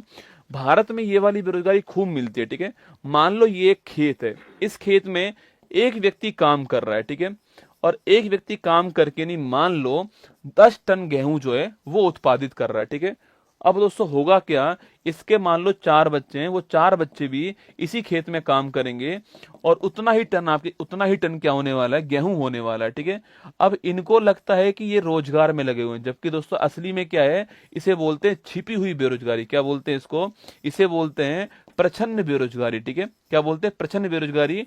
और गांव में ये बड़ी मात्रा में दोस्तों मिलती है। शहर में जो एक आपके एक दुकान है, उसमें पिता भी बैठा हुआ है, उसमें बच्चे भी बैठे हुए हैं, इसे बोलते हैं छिपी हुई बेरोजगारी, है ना। ये बहुत ही खतरनाक बेरोजगारी है, छिपी हुई बेरोजगारी, प्रछन्न बेरोजगारी, ये आपको ध्यान रखना है, ठीक है। अगला क्वेश्चन दोस्तों आपके सामने, संरचनात्मक बेरोजगारी, ठीक है, ये भी महत्वपूर्ण है। ऐच्छिक बेरोजगारी, ये है आपकी वाली बेरोजगारी, ठीक है, आप इस कैटेगरी में दोस्तों आते हो ना। अच्छा, आप लोग खुद को बेरोजगार मानते हो क्या? बताओ मुझे कमेंट उसमें, क्या आप लोग खुद को बेरोजगार मानते हो? क्या आप लोग खुद को अनएम्प्लॉयमेंट मानते हो? यस या नो, ठीक है। क्या आप लोग खुद को अनएम्प्लॉय मानते हो क्या आप लोग खुद को बेरोजगार मानते हो क्या? यस या नो। अगर आप खुद को बेरोजगार मानते हो तो आप भूल के अंदर हो, आप बेरोजगार नहीं हो। क्या ही बात कर रहे हो मास्टर, सही बात कर रहा हूं बेटा, आप बेरोजगार नहीं हो। गवर्नमेंट के अनुसार आप बेरोजगारी में नहीं आते हो। जो बेरोजगारी का जो आंकड़ा आता है ना कि भारत में 3.2% बेरोजगारी है, अगर तुमको बेरोजगारी में माने तो भारत में 32% बेरोजगारी है। अगर तुम्हें मान ले, सरकार बेवकूफ थोड़ी तुम्हें मानेगी, सरकार तुमको बेरोजगार नहीं मानती है। हाँ, तुम ऐच्छिक बेरोजगार हो, अपनी मर्जी से बेरोजगार हो। भाई सरकार ने बोला है कि बेरोजगारी का मतलब क्या है, जिसको पैसा कमाने को नहीं मिल रहा है वो बेरोजगार है। सरकार कह रही है मनरेगा खोला हुआ है ना, कमा लो पैसा, मनरेगा में हम रोजगार दे तो रहे हैं। तुम तो अपनी मर्जी से, तुम चाहते हो कि तुम्हें गवर्नमेंट जॉब मिले, तुम इसके लिए बेरोजगार हो, तो तुम्हें गवर्नमेंट बेरोजगार नहीं मानती, तुम लोग ऐच्छिक बेरोजगार हो, तुम अखंड बेरोजगार हो। तुम हो अखंड बेरोजगार, है ना। तो तुम ऐच्छिक बेरोजगार, मेरी बात समझे ना, ऐच्छिक बेरोजगारी बेरोजगारी में काउंट नहीं होती है। तुम अपनी मर्जी से बेरोजगार हो ना भाई, तुम्हें पटवारी बनना है, तुम्हें दरोगा बनना है, तुम्हें टीचर बनना है, तो तुम्हारी ये इच्छा है। गवर्नमेंट तो कह रही है कि मनरेगा मैंने खोला हुआ है, वहां पर काम कर ले, पैसा कमा, बेरोजगारी दूर कर ले। तुमने कहा नहीं, मैं तो गवर्नमेंट जॉब में जाऊंगा। तो तुम लोग अपनी इच्छा से बेरोजगार हो, ध्यान रखना, ठीक है। सो एक चक्रीय भी होती है आपकी रोटेशन में बेरोजगारी जो होती है, कभी मंदा, कभी धीमा, कभी तेज रहता है, वो भी होता है, ठीक है। आगे बढ़िए, फिलिप्स वक्र, ये भी बड़ा महत्वपूर्ण क्वेश्चन है। सवाल पूछे कि भाई साहब फिलिप्स वक्र जो है आपके, ये किसको काउंट, किसके लिए होता है आपके? तो ध्यान रखना, इन्फ्लेशन, ठीक है। मैंने कहा इन्फ्लेशन जो है इसके लिए वक्र कौन सा है? मुद्रास्फीति जो है इसके लिए वक्र कौन सा है? फिलिप्स वक्र। कभी सवाल एग्जाम में सवाल पूछ ले कि फिलिप्स वक्र जो है इसका संबंध किससे है? इन्फ्लेशन, आपको ध्यान रखना है, ठीक है। आगे बढ़िए, नेक्स्ट क्वेश्चन आपके सामने दोस्तों, हमारे यहाँ पर इंडस्ट्रियल पॉलिसी आई है, हमारे यहाँ पर औद्योगिक नीति आई, जिसमें पहली कौन सी आई थी? 1948। आपको पहली जरूर ध्यान रखनी है, ठीक है। पहली आती है 6 अप्रैल 1948। कब आती है? 6 अप्रैल 1948 को पहली जो इंडस्ट्रियल पॉलिसी है वो आती भारत में। लाने वाले कौन थे? लाने वाले थे डॉक्टर श्यामा प्रसाद मुखर्जी जो है वो आपके लाने वाले। तो लाने वाले कौन आपके? लाने वाले थे मुखर्जी साहब जो है, जिनके नाम पर दिल्ली में आपके मुखर्जी वो कॉलोनी है ना, मुखर्जी वाली कॉलोनी जिसके नाम पर है, वही आपके, ठीक है। तो ये लाने वाले थे, ध्यान रखिए, है ना। सेकंड वाली कब आती है? 1956 में आती है, ठीक है। पंडित जवाहरलाल नेहरू जो है उनके टाइम पर आती है 56 के अंदर, ये आपको ध्यान रखना, सेकंड वाली, ठीक है। इसके बाद आपके 1977 में भी आती, इसके बाद 1980 के अंदर भी आती है। जो लास्ट जो अभी तक आई है हमारे यहाँ पर वो आई है 1991 में, ठीक है। जो लास्ट हमारे यहाँ पर है वो कौन सी है? 1991 में, आपको ध्यान रखना है। तो पहली कब आती है? पहली आपके 6 अप्रैल 1948 को आती है। दूसरी मैंने आपको लिखवा दी 56 में आती है, उसके बाद 77 में भी आती है, उसके बाद 80 में भी आती है, और लास्ट कब आई थी? 1991 में, आपको ध्यान रखना है, ठीक है दोस्तों। इसके बाद आपके आईसीआईसीआई बैंक, भारत में वर्तमान में एक तेजी से उभरती हुई बैंक कौन सी है? वो है आपके आईसीआईसीआई बैंक, ठीक है। इसकी स्थापना कब होती है? 55 के अंदर होती है। प्राइवेट सेक्टर की बैंक है, आप जानते हो, ठीक है। इसके बाद नेक्स्ट कौन सी बैंक आती है? सिडबी बैंक आती है ना, small industrial development bank of India, SIDBI bank आती है। और सिडबी बैंक आप जानते हो कि 2 अप्रैल 1990 को इसकी स्थापना होती है, और लखनऊ में इसका मुख्यालय है, और मनोज मित्तल इसके हेड है, ठीक है। आप तो केवल ये याद कर लो कि 1990 में इसकी स्थापना, और लखनऊ में क्या है? इसका मुख्यालय हो गया, ठीक है दोस्तों। आगे बढ़िए, नेक्स्ट पॉइंट आपके export import bank, Exim bank कहते हैं, ठीक है। तो एक्सपोर्ट इंपोर्ट संभालने वाली बैंक कौन सी? एक्जिम बैंक है। 1982 में स्थापना है, 1981 का अधिनियम है, और मुंबई में इसका मुख्यालय, आपको ध्यान रखना है, ठीक है। आगे बढ़िए, नेक्स्ट क्वेश्चन, नाबार्ड की बात करूं आपसे, national bank for agriculture and rural development bank है। इस बैंक की स्थापना शिव रमन कमेटी की सिफारिश पर होती है, और ये बात कब की? ये बात है आपकी 1982 की बात है, आपको ध्यान रखना, ठीक है। तो 1982 में शिव रमन कमेटी की सिफारिश पर इसकी स्थापना होती है। 12 जुलाई 1982 को स्थापना होती है, मुंबई में इसका मुख्यालय है। एक बार सवाल पूछा गया कि इसकी प्रारंभिक पूंजी कितनी है, 100 करोड़ रुपए इसकी प्रारंभिक पूंजी, आपको ध्यान रखना है, ठीक है। और वर्तमान में साजी केवी जो है वो इसके वर्तमान में हेड है, आपको ध्यान रखना है, ठीक है। इसके बाद दोस्तों अगला क्वेश्चन की बात करूं आपसे, संविधान में जो बजट है आपके उसको वार्षिक वित्तीय विवरण कहते हैं। मैंने आपको साइंस पॉलिटी में भी पढ़ाया था कि जो बजट शब्द है उसका उल्लेख हमारे यहाँ पर नहीं है, एनुअल फाइनेंशियल जो स्टेटमेंट है उसका उल्लेख हमारे यहाँ पर है, ठीक है। आर्टिकल कौन सा, 112 आर्टिकल आपको ध्यान रखना है, ठीक है। इंदिरा गांधी बजट पेश करने वाली पहली महिला थी, आपको नोट करना है। अगला क्वेश्चन आपके, निर्मला सीतारमन जी ने कितनी बार, आपके 8 बार जो है बजट पेश कर दिया है। सर्वाधिक बार किसने पेश, सर्वाधिक बार जो है वो आपके मोरारजी देसाई साहब जो है इन्होंने पेश किया, 10 बार, आपको ध्यान रखना है। और पहली बार बजट पेश करने वाले कौन थे, के षणमुखम शेट्टी जो है ये पहली बार बजट पेश करने वाले, आपको ध्यान रखने हैं, ठीक है। आगे बढ़िए, अभी हमारे यहाँ पर 16वां वित्त आयोग जो है बन चुका है, आर्टिकल 280 के अंदर, ध्यान रखना आपके। बनाया कब गया, 2023 में बनाया गया है। इसके अध्यक्ष कौन है, अरविंद पनघड़िया इसके अध्यक्ष है। जब पहला वित्त आयोग पूछूं आपसे उसके हेड कौन थे, केसी नियोगी उसके हेड थे ना। 15वां वित्त आयोग पूछूं आपसे तो एनके सिंह आपके 15वें वित्त आयोग के अध्यक्ष हो गए ना। तो इसके अध्यक्ष कौन है, अरविंद पनघड़िया। इसके सचिव का नाम जरूर नोट करना, सचिव कौन है, श्री ऋत्विक रंजन पांडे। स्टार लगाओ ना, कभी कभी सवाल सचिव पे पूछता है, हम लोग जो है अध्यक्ष बोल के आ जाते हैं ना। तो अध्यक्ष अरविंद पनघड़िया और सचिव कौन है, सेक्रेटरी श्री ऋत्विक रंजन पांडे। आपको ये इसके अलावा ये मेंबर जो है वो भी यहाँ पर शामिल हुए हैं। 5 वर्ष कार्यकाल है और 26 से 31 के बीच में इसका कार्यकाल रहने वाला है, ठीक है। आगे बढ़िए, नेक्स्ट क्वेश्चन आपके, मुद्रा की बात करूं आपके, हमारे एक इकोनॉमिक्स में एक होती है M0, एक होती है M1, एक होती है M2, एक होती है M3। आपने शायद ये नाम सुने होंगे, ठीक है। इनको बोलते हैं मनी सप्लाई दोस्तों।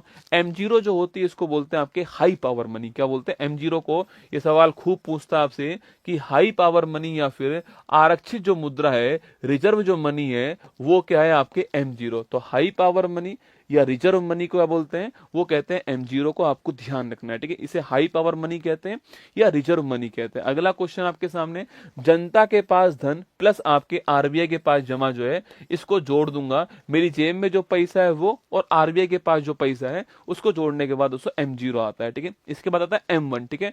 M1 आपकी जेब में जो पैसा है वो दोस्तों आपके, इसके अलावा बैंकों में आपका जमा जो पैसा है वो और रिजर्व बैंक के पास जो पैसा है वो, ठीक है। तो M0 से M1 में क्या एक्स्ट्रा हो गया, M0 से M1 में बैंकों में जो जमा पैसा आपके वो हो गया, ठीक है। जो हमारे बैंकों में डिपॉजिट पैसा जो है आपके वो इसमें काउंट करेंगे। इस M1 को हम बोलते हैं नैरो मनी। क्या बोलते हैं, संकीर्ण मुद्रा।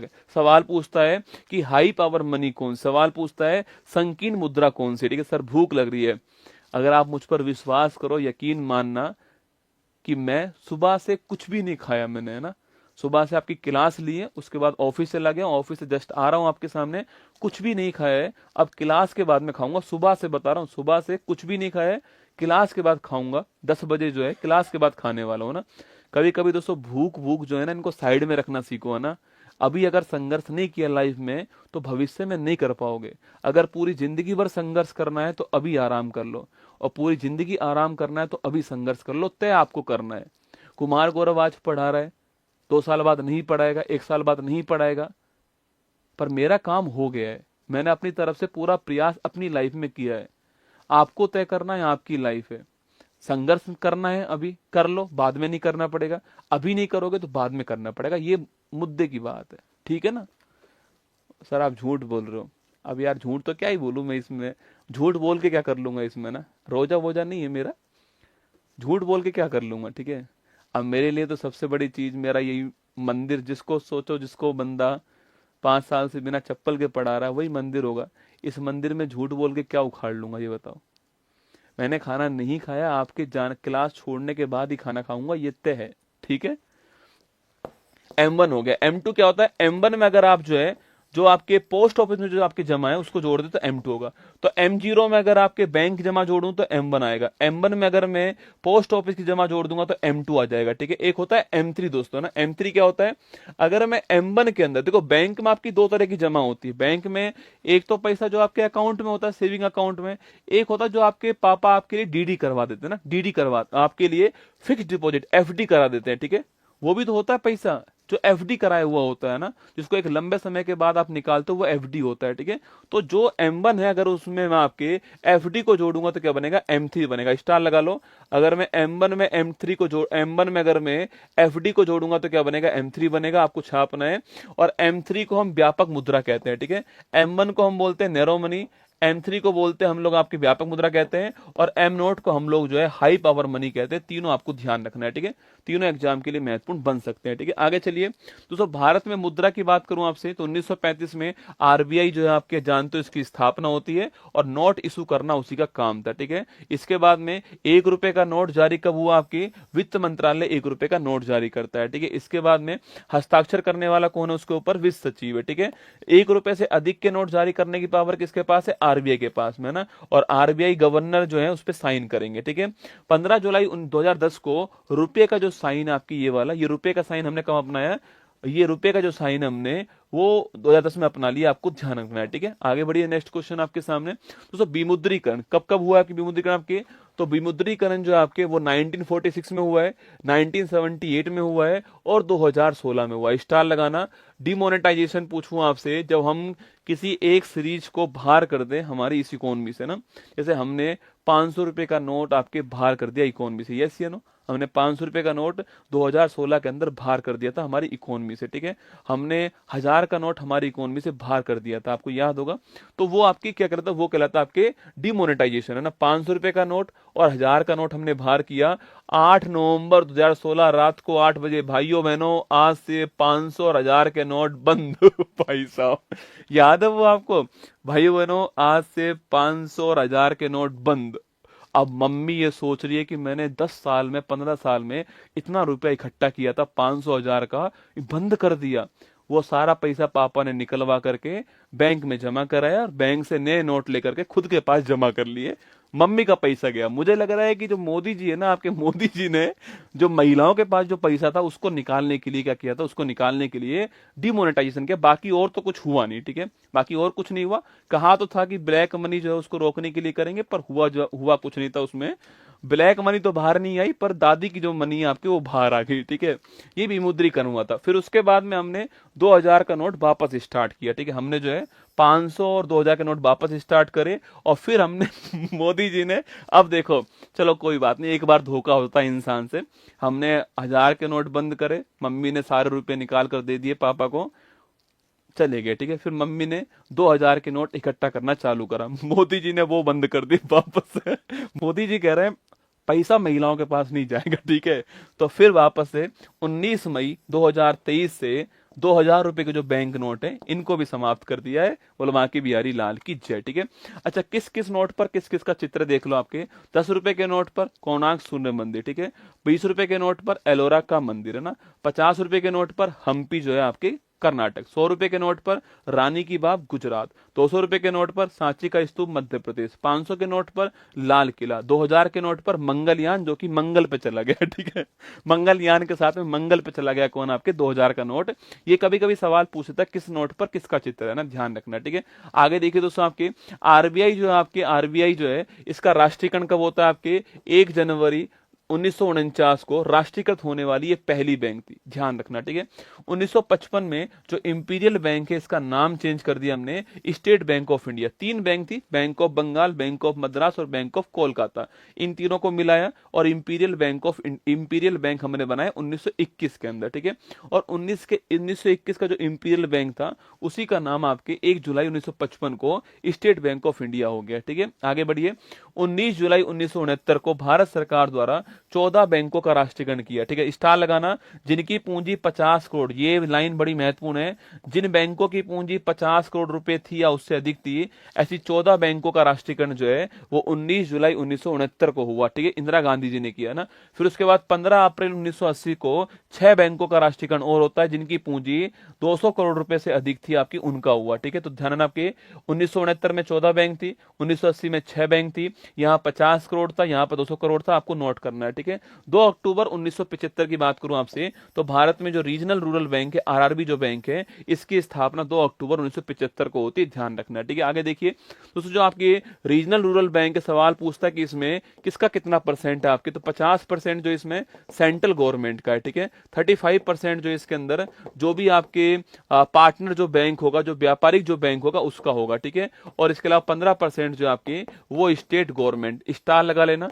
आरआरबी के अंदर 50% सेंट्रल गवर्नमेंट का होगा, तब 35% स्पॉन्सर बैंक होगा और 15% स्टेट आपकी इंडिया स्टेट आपकी स्टेट गवर्नमेंट का होगा, ध्यान रखिएगा, ठीक है। आगे देखिए नेक्स्ट क्वेश्चन, वर्तमान में राष्ट्रीयकृत बैंक कितनी आपकी 12 है, ठीक है। रिजर्व बैंक ऑफ इंडिया की स्थापना 1935 में होती है, आपको छापना है। और कौन सा कमीशन था आपके, यंग हिल्टन कमीशन था, शाही आयोग था, इसकी सिफारिश पर स्थापना होती है, ठीक है। राष्ट्रीयकरण कब होता है, 1 जनवरी 1949 को राष्ट्रीयकरण होता है, आपको ध्यान है, ठीक है। पहले मुख्यालय कहां था, कोलकाता में था। 1937 में इसका मुख्यालय कहां पर आ गया, ये मुंबई के अंदर आ गया, ध्यान रखिए, ठीक है। आरबीआई गवर्नर की बात करूं आपसे तो पहले गवर्नर कौन थे, ओसबोर्न स्मिथ, ठीक है। पहले भारतीय कौन था आपके, सीडी देशमुख हो गया है ना। और वर्तमान में कौन आपके, संजय मल्होत्रा वर्तमान में 26वें नंबर के गवर्नर है, आपको ध्यान रखना है, ठीक है।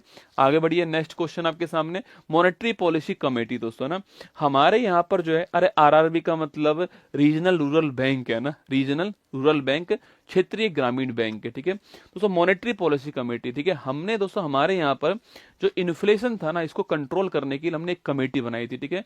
ये कमेटी रिकमेंडेशन करने वाला कौन था, उर्जित पटेल है ना। तो इस कमेटी को रिकमेंड करने वाला कौन था, उर्जित पटेल कमेटी। इसकी सिफारिश पर हमने जो है, इसकी सिफारिश पर हमने जो इन्फ्लेशन जो महंगाई है उसको 4 ± 2%, ठीक है। अच्छा महंगाई अच्छी है खराब है, सवाल पूछूं कि महंगाई अच्छी है खराब है आपके अनुसार, ठीक है। कि महंगाई जो होना है वो अच्छा है या फिर वो खराब है, आपके अनुसार बताओ कि महंगाई अच्छी है या फिर खराब है, क्या लगता है आपको। देखिएगा उर्जित पटेल कमेटी ने, इसने इन्फ्लेशन को कंट्रोल करने के लिए कमेटी बनाई थी, उर्जित पटेल कमेटी उसका नाम था। और इसने इन्फ्लेशन को आपके 4 ± 2% पर स्थिर रखने की बात करी। और ये काम करने की जिम्मेदारी किसको मिली है, मॉनेटरी पॉलिसी कमेटी को मिलती है। 2016 में इसकी स्थापना होती है।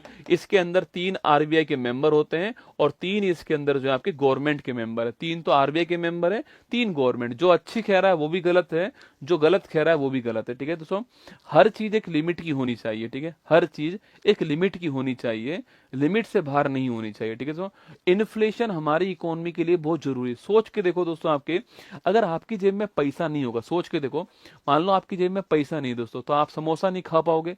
आप समोसा नहीं खा पाओगे तो आप पैसे खर्च नहीं करोगे, आपकी जेब में है ही नहीं। अगर आप पैसे खर्च नहीं करोगे, समोसा बेचने वाला कैसे कमाएगा दोस्तों, समोसा बेचने वाला नहीं कमाएगा तो आलू बेचने वाला कैसे कमाएगा, चटनी बेचने वाला कैसे कमाएगा। अगर आप समोसा बेचने वाला नहीं कमाएगा तो वो टैक्स कैसे भरेगा गवर्नमेंट को, अगर वो टैक्स नहीं भरेगा तो गवर्नमेंट के पास पैसा कहां से आएगा। आपका समोसा खाना ही गवर्नमेंट को पैसा दिलाता है। आप जो समोसा खाते हो वही गवर्नमेंट की असली कमाई है, रसगुल्ला। तो इन्फ्लेशन होना जरूरी है, आपकी जेब में पैसा होना जरूरी है, रसगुल्ला। आपकी जेब में पैसा होगा तभी तो आप खर्च करोगे, तभी तो आप डिमांड करोगे। और जब कोई चीज की डिमांड करोगे तो उसकी रेट अपने आप बढ़ जाएगी। तो वही आपकी इन्फ्लेशन है। इन्फ्लेशन जरूरी है, पर एक लिमिट से अधिक अगर इन्फ्लेशन हो गया तो आपकी जेब में जो नोट है उसकी कोई वैल्यू नहीं बचेगी ना। आप गए मार्केट में दोस्तों, जिम्बाब्वे की हालत दोस्तों ऐसी है कि जिम्बाब्वे में जो नोट है ना, उन नोटों को लोग खिड़की पे लगाते हैं, सूरज की रोशनी अंदर ना आए। वहां पर नोटों की कीमत अखबार से कम है, रसगुल्ला। वहां पर 1 किलो अगर टमाटर लाना है तो उसके लिए क्या करना पड़ेगा, उसके लिए बोरा भर के नोट लेके जाना पड़ता है। उसके नोट की वैल्यू इतनी खराब हो चुकी है, ठीक है। तो इन्फ्लेशन जरूरी है। इन्फ्लेशन 2% से 6% के बीच होना चाहिए, ये इन्होंने कहा है, ठीक है। 2% से 6% जो है इसके बीच में इन्फ्लेशन होगा, तभी आपके ये काम जो कौन करेगा, ये काम ये करने वाला है। अगर इससे ऊपर नीचे हुआ तो जिम्मेदार कौन होगा, ये होगा। अगर इससे ऊपर नीचे हुआ जिम्मेदार आपके ये होने वाला है। इसके बीच में इन्फ्लेशन हमारे यहाँ पर होना चाहिए, ठीक है। आगे देखिए, वर्ल्ड बैंक की दोस्तों बात करता हूं तो वर्ल्ड बैंक और आईएमएफ जो है इनकी स्थापना, एक सम्मेलन हुआ अमेरिका में, बेटन वुड्स सम्मेलन आपकी होता है, वहां पर 1944 में हुआ था। और 1945 में इनकी स्थापना होती है और इनका मुख्यालय वाशिंगटन डीसी के अंदर है, आपको छापना है। वर्ल्ड बैंक, अजय पाल सिंह बंगा आपकी वर्ल्ड बैंक है। कहीं पर दोस्तों आग लग सकती भविष्य में, उसको देख करके उस आग को रोकने का प्रयास आज से किया जाए और उसमें जो पैसा लगेगा आपके वो कहलाता है वर्ल्ड बैंक। ठीक है, लंबे टाइम के लिए लोन कौन देता है? World bank. आप चेक करना कि भारत में बांध बनेगा, भारत में बांध वर्ल्ड बैंक की सहायता से बनेगा। ठीक है, भारत में जो बांध है वो वर्ल्ड बैंक जो है उसकी हेल्प से बनेगा। ये आपने सुना होगा, कभी भी आपने सुना है भारत में बांध आईएमएफ की हेल्प से बनेगा? नहीं दोस्तों, आईएमएफ आपके शॉर्ट टर्म के लिए लोन देती है। अगर आग लग गई है तो उसको बुझाना कैसा है? वो आईएमएफ है। आग लगे नहीं उसके लिए लोन देने वाला कौन है? वर्ल्ड बैंक है। आग लग गई, बुझाना कैसा है? भारत के सामने संकट आ गया 1991 में, अब इस संकट से निकलना कौन है? वो आईएमएफ बताएगा। आग लगे नहीं भविष्य में, वो बताने वाला कौन आपके? वो है वर्ल्ड बैंक। ठीक है, तो वर्ल्ड बैंक आपके दीर्घकालिक लोन देता है ना, हम इसका लोन चुकाते नहीं हम इससे बोलते हैं कि 35 साल बाद देंगे तेरा लोन का पैसा ना, हमारे पास पैसा वैसा नहीं है अभी, तो हमें पैसा दे, हम बांध बनाएंगे, फिर उस बांध से बिजली बनाएंगे, उस बिजली को बेचेंगे और फिर पैसा देंगे। ठीक है, ये कहता है ठीक है, बहुत अच्छा प्लान है। पैसा ले लिया दोस्तों आपके, ना बांध बना और ना बिजली बनी और ना वो बिकी, बांध ही नहीं बना, रसगुल्ला, बांध गायब। दोस्तों हमारे यहाँ पर सड़क गायब हो जाती है, सड़क बनाने के लिए पैसा लिया, सड़क बनी नहीं, रसगुल्ला गायब हो गई सड़क आपके, तो कोई बड़ी बात नहीं है। ठीक है, तो ये दीर्घकालिक लोन देती है वर्ल्ड बैंक है ना। मानव विकास सूचकांक की बात करूं मैं आपसे, तो जारी करने वाला कौन है? यूएनडीपी जारी करने वाला है। 1990 से जारी हो चुका था आपके, और महमूब उल हक और अमर्त्य सेन ने जारी किया छापना। और इसके अलावा इसका जो थीम था इस बार क्या है? गतिरोध तोड़ना, ब्रेकिंग द ग्रिड लॉक, ये इसकी थीम थी इस बार रैंक हमारी 134 रैंक आपको छापना है। 0.644 हमारा मूल्य है, मतलब हमारा जो स्कोर है वो इतना है, और हम मध्यम श्रेणी के अंदर आते हैं, आपको ध्यान रखना है मानव विकास सूचकांक के अंदर। ठीक है, वैश्विक भुखमरी सूचकांक में कौन सा स्थान है हमारा? 105वां स्थान है। ठीक है, भुखमरी सूचकांक में हम कौन से स्थान पे? 105वें स्थान पर है। नवाचार सूचकांक में कौन से स्थान पर है? 39वें स्थान पे नवाचार सूचकांक में। ठीक है, वर्ल्ड हैप्पीनेस रिपोर्ट में कौन से स्थान पर हम लोग? आपके 1 to 6 स्थान पर हैं। पहले स्थान पे फिनलैंड, आपको ध्यान रखना है। ठीक है, सस्टेनेबल डेवलपमेंट जो सूचकांक है उसमें कौन से स्थान पर है? 109वें स्थान पर, आपको ध्यान रखना है एचडीजी इंडेक्स के अंदर। ठीक है, एचडीजी इंडेक्स आपके 2015 से और 2030 तक चलेंगे। 17 लक्ष्य हैं, 169 आपके टारगेट है, आपको ध्यान है। ठीक है, तो 15 साल के लिए तय हुए, 17 लक्ष्य है, 169 टारगेट है, आपको ध्यान रखना है। ठीक है, आगे बढ़िए, नेक्स्ट क्वेश्चन आपके सामने। तो राज्यों का एसडीजी इंडेक्स पूछूं आपसे, वो उत्तराखंड आपके पहले स्थान पर। ठीक है, राज्यों का जो एसडीजी इंडेक्स है उसमें आपके उत्तराखंड और केरल आपके दोनों टॉप पर है, आपको ध्यान रखना है। ठीक है, आगे बढ़िए, नेक्स्ट क्वेश्चन आपके security exchange board of India की बात करूं आपसे, तो 1988 में इसकी स्थापना होती है। 1992 के अंदर जो है इसका अधिनियम आया, 1992 के अंदर। और जो शेयर मार्केट, जो स्टॉक एक्सचेंज है, उसको कंट्रोल करने का काम इसका होता है, और मुंबई में इसका मुख्यालय हो गया है। और माधवीपुरी बुच आपके, ये इसकी वर्तमान दोस्तों हेड नहीं है, इसकी जो अध्यक्ष है आपके, वर्तमान जो अध्यक्ष है उसमें पहली महिला अध्यक्ष कौन थी? तो पहली महिला जो अध्यक्ष है आपकी वो थी सुश्री माधवीपुरी बुच। और वर्तमान में जो अध्यक्ष है इसके वो कौन आपके? तो वो है तुहिन कांता पांडे। कौन है? तुहिन कांता पांडे जो है वो इसके वर्तमान अध्यक्ष हैं, ये आपको ध्यान रखना है। ठीक है, तो वर्तमान में अध्यक्ष चेंज हो चुके हैं, और एस ए दुबे साहब जो है पहले अध्यक्ष थे, आपको ध्यान रखना है। ठीक है, आगे देखिए, नेक्स्ट क्वेश्चन आपके सामने। ये आपकी क्लास यहाँ पर समाप्त होती है।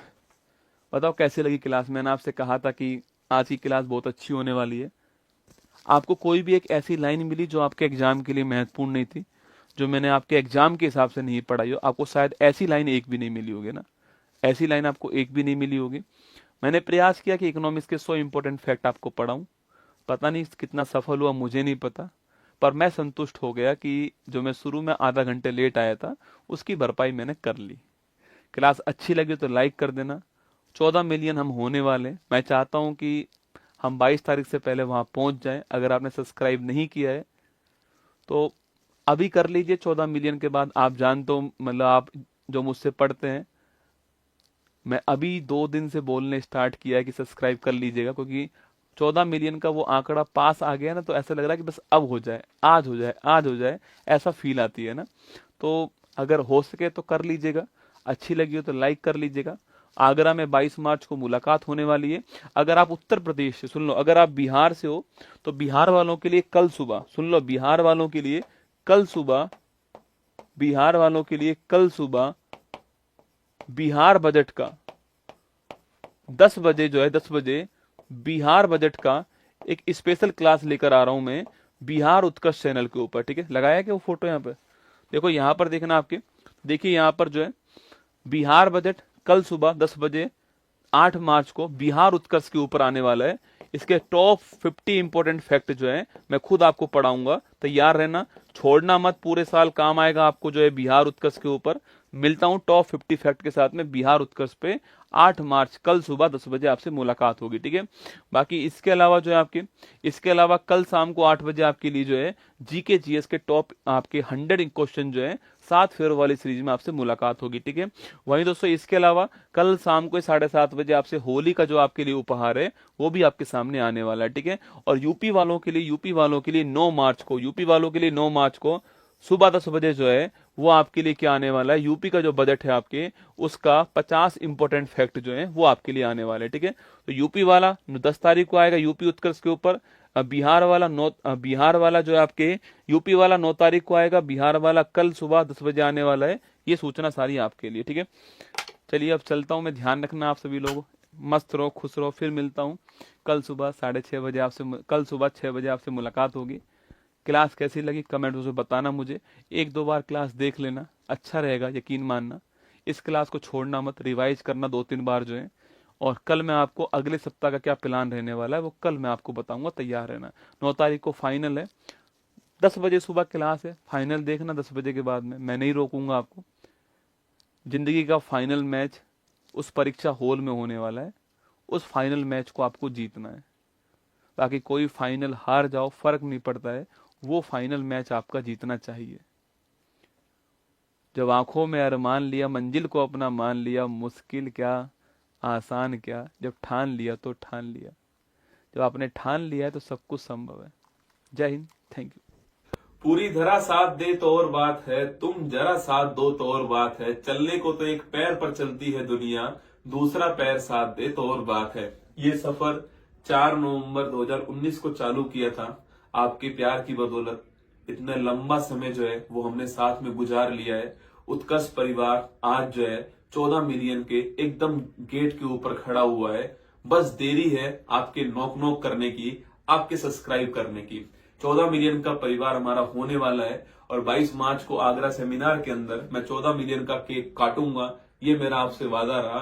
बस आपसे एक रिक्वेस्ट है मेरी तरफ से कि अगर आपने उत्कर्ष के चैनल को सब्सक्राइब नहीं किया है तो कर लीजिएगा। मैं चाहता हूं कि 14 मिलियन के सुनहरे आंकड़े में आपका भी नाम हो, आपका भी भागीदारी हो। तो 14 मिलियन तक पहुंचाने के लिए आपका बहुत बहुत आभार। सब्सक्राइब नहीं किया है तो कर लीजिए। 22 मार्च को आगरा के अंदर हम 14 मिलियन का केक काटने वाले हैं। जय हिंद।